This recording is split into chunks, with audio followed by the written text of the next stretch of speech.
Hey vinyl friends and vinyl community, it's Brian from Brian's Vinyl Records, and it is Monday, which means it's time for another episode of Vinyl Editions. I got an exciting episode lined up for you today because today I'm going to talk about a very great group that I'm in on Facebook that sent me this very nice shirt and a couple other things. Also, I'm going to talk about getting a Holy Grail and the heartbreak and triumph that it was in this process. So stick around and I'm going to tell you all about it.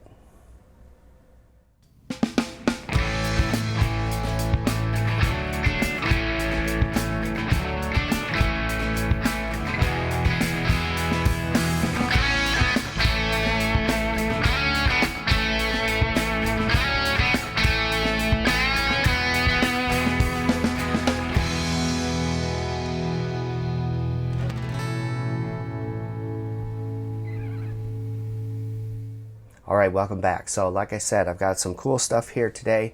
I'm going to start off with a couple used LPs that I got in from one of the sellers that I really enjoy using, and he had some really cool stuff on sale this week. And so let's start with that. I'm going to start off with this here. This is a Willie and Waylon compilation here. I'm excited to spin this. Last week I showed you a Willie and Waylon album that I got. Well, this is a compilation of Willie and Waylon here, and also I picked up this one, which is Willie and Waylon 2, another compilation of the two. So excited to spin these. This one's in fantastic shape. In fact, it was still in the shrink when I got it, and I obviously took the shrink off. I don't like shrink on my albums, but real excited to spin these two. Love Willie, love Waylon, and together can't be anything less than stellar. A couple other things I got from him as well. We'll start with this band, Southern Rock. I mention almost every week. It's my jam. And I've seen this around and decided to give this a shot. And for the price I paid, it was well worth it. And this is Blackfoot Strikes. It has the song Train on it, and also has the track Highway Song on here. Two big hits for this band back in the day. And so been seeing this posted all over on the Facebook groups and Instagram as well. So decided that it was well timed to get myself a copy of this. And along with that, I picked up another of their albums. I haven't heard this one yet, so looking forward to hearing this. This is Marauder, also by Blackfoot. So I don't know if anything on here I'll recognize. I'm hoping I do, but I'm sure I'll enjoy this just the same. So two Blackfoot albums as well. And the last album I got in his sale that he had going on is this one. This is in great shape. This is Dolly Parton, Linda Ronstadt, and Emmylou Harris. This is Trio. I think that's their second album as a group. I think they put out 3, if I'm not mistaken, as a trio. And so listen to this the other day. It sounds fantastic. It's really good. And how can you go wrong with these 3 together singing on an album? Just fantastic. So very excited to get these albums in my possession.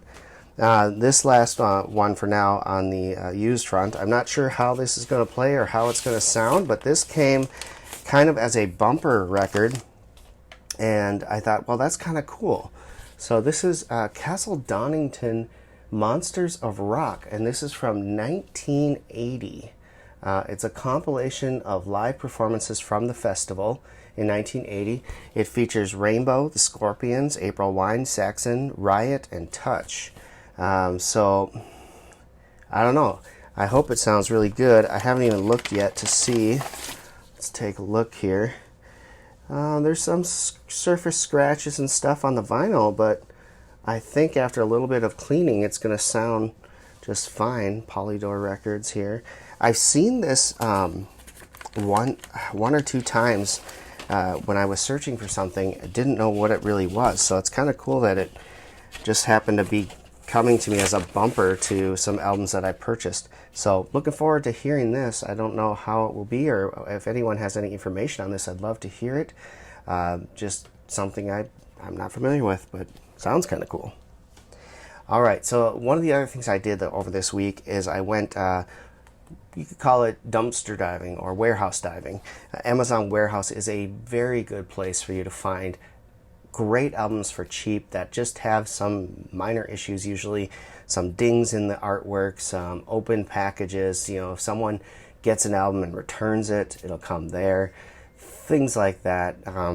I go there once every couple weeks just to see what's out there, and typically don't end up buying anything, but every once in a while I am able to find some really good deals on vinyl records that I've been looking for, and this is no exception here. I'm very excited to show these. The first one I'm going to show you is this one. This is Eric Johnson's Avia Musicom. This has his big hit Cliffs of Dover on it. It's a really fun album.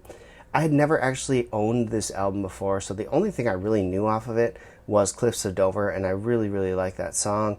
So I thought, well, for the price I got this for, I might as well give it a shot and see what it's like. I didn't know that he actually sang on half the songs on here. So there's a bunch of instrumentals on here and a bunch of full songs with full band, everything on it.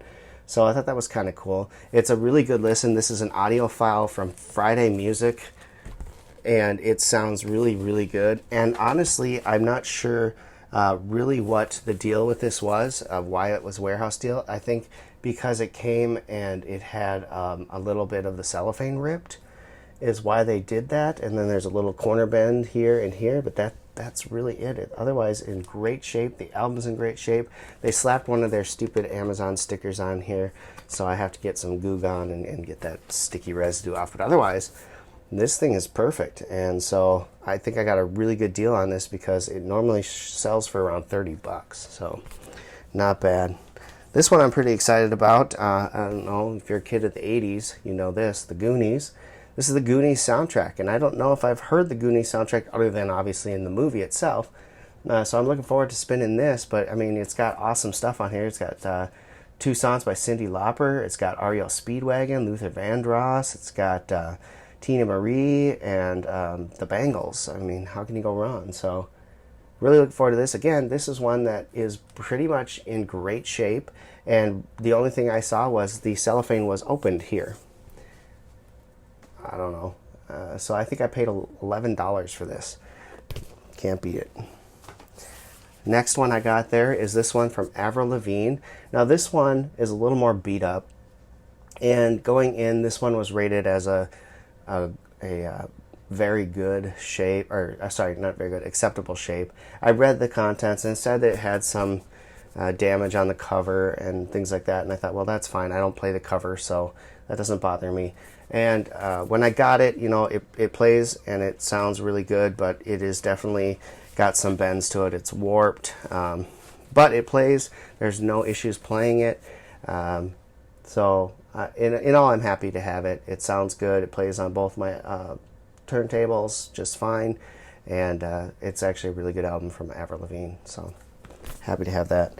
And the last one in the Amazon warehouse that I got was this one. I've been getting into this from a coworker had mentioned I should listen to these guys. I bought one of their albums. I loved it. I bought a second one. I really enjoyed that. And so I decided to get this one. This is their first album. And what I noticed right away when I put it on was it was a completely different singer from what I'm used to on the later albums that I have. So that was interesting. The music sounds very much the same as what they've done in the past, or in the future, I should say. But the singer was different, and I kind of really dug the Johnny Cash vocal of the current vocalist. So not as much on this one, but still a decent record. There's a really cool instrumental on here. But this is Murder by Death, and the album is called Like the Exorcist, but more breakdancing. Interesting title. So that was another one I got cheap. Of course, I picked up the brand new release from Trisha Yearwood. This one arrived on Friday on release day, and we listened to it over the weekend. It's absolutely fantastic. It's one of my wife's favorite artists, and we listened to a lot of Trisha Yearwood driving back and forth from college all those years ago, and so it's fun to see some new material from her. Good stuff. Every Girl is the album title. Came out on Friday, and worth listening to. Okay, so I mentioned at the top of this show I was going to give a shout out to these guys. This is Needle Drop. They're a Facebook group, and they're one of the best Facebook vinyl groups out there. I've been a member since getting back onto Facebook. I dropped off of Facebook in 2017, and really opened up a Facebook page to manage my music website and a couple podcasts that I was on. Those websites didn't open it up to any friends, kind of hid myself in there. And then as I was getting into all that and getting back into vinyl and all that, I decided to join a couple Facebook groups, and this is one of the first ones that I did join, and it's been one that I've participated a lot in over the last several years, and it's just a bunch of great people. And the person who runs the show, Stacy, decided that I had been one of the members that contributed quite a bit to this group, and decided that he was going to reward me with this really cool t-shirt. So I'm really excited to have this t-shirt. Nothing more exciting than representing something you're passionate about. He sent me a cool sticker for Needle Drop as well. And he also sent along an album that he thought I would enjoy. This is Styx Paradise Theater.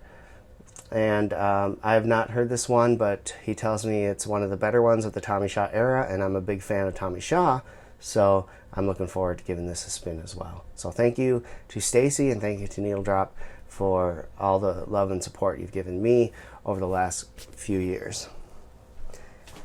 All right, so here we go. Let's talk about Holy Grails.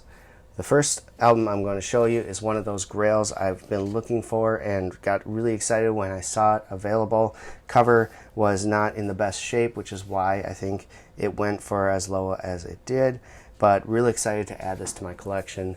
This is Ugly Kid Joe's As Ugly as They Want to Be. Really fantastic. This is the kind of EP that they put out right before their first album. It contains a lot of the same songs that are on the first album, and it also contains a really cool cover of Sweet Leaf by Black Sabbath. So really excited to have this. This has Everything About You on it. It has Madman on it. So really cool stuff, and was a great introduction to the band. I've had this on CD since it came out, and of course I'd love to get America's Least Wanted, which is the actual album that came out after this, and I'd love to get that on vinyl, but the price prohibits that for now. But I was happy to find this. This is really cool, 6-song EP by Ugly Kid Joe, so scratch that off the want list. Very happy. Alright, so now the moment that I've been waiting to talk about. In the same vein of the Ugly Kid Joe, the same auction that I was part of, this album came up a couple album flips after the Ugly Kid Joe album, and I jumped right all over it. This is one of my top Grails that I've been waiting for. I've been hoping for a reissue. I've been hoping to just somehow get lucky and find it. Never had that luck, and this popped up, and the price couldn't be beat for the album that it is currently. And until they reissue it on vinyl, you're not going to find it for the price I paid. But the reason that it was priced so low was because there was a little gash in the album. Doesn't affect the play at all. It just looks ugly, and the cover is really beat up, which, as I said before, I don't play covers. I don't care as long as there is a cover for it and it's okay enough, not falling apart or anything. Even if it is falling apart, I'll seam split it and fix it that way. But I got this in the mail. I was super excited. I pulled it out. I put it on, wiped it off a little bit, put it on the turntable, went to do a needle drop on it because I was that excited I was going to share it, and just disaster. It starts playing and the needle jumps backwards, falls off the turntable. I couldn't believe what I was seeing. I moved it around, I checked it out, I wiped it down again, I put it back on, jumped. Turns out there was a lip warp in a certain section of the vinyl that my reference 85 turntable from Fluence and the blue 2M blue from Ortofon couldn't handle. And so I contacted the guy I bought it from. He was completely understanding, said to go ahead and send it back, and he'd refund me all the money plus my shipping charges. And I told him, okay, I'm really bummed about this.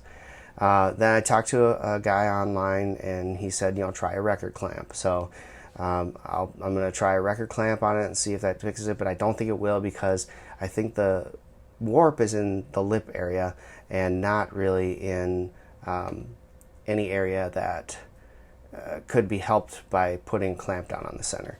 So anyway, I was really bumming yesterday.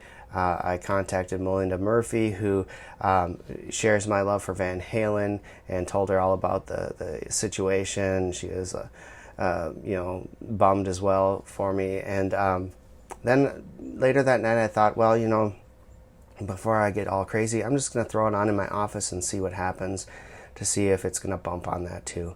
And holy crap, if it didn't play without any problems in the office on my Mitsubishi from 1980s and with an AT95E cartridge on it. I was in shock. I didn't understand how my high-end Orthophone Blue couldn't handle the album, but my AT95E, which is a $50 cartridge, played through no problems. I posted about it on one of my groups. They said that the Orthophone can't take warps in that general sense because it has suspension issues when dealing with it, but the AT95 suspension is just fine for it. So crazy enough, I messaged the guy back, said, hey, I'm going to keep the album, here's what happened. He was excited that it worked, didn't understand, just like me, why the Orthophone wouldn't play it. The Orthophone plays everything I have, warped or not, but I guess a lip warp, which makes sense, is a little too much for it to handle.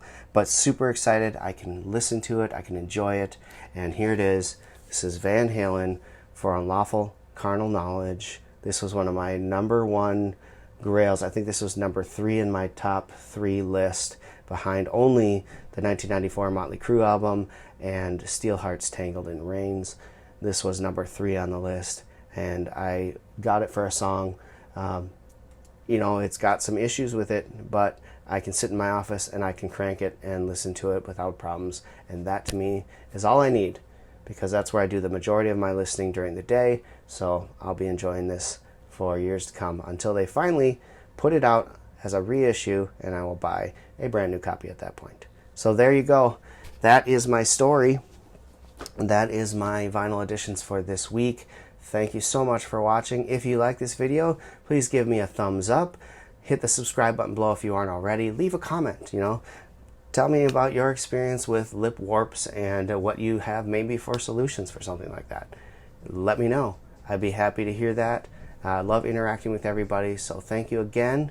And until next time, keep spinning, vinyl friends.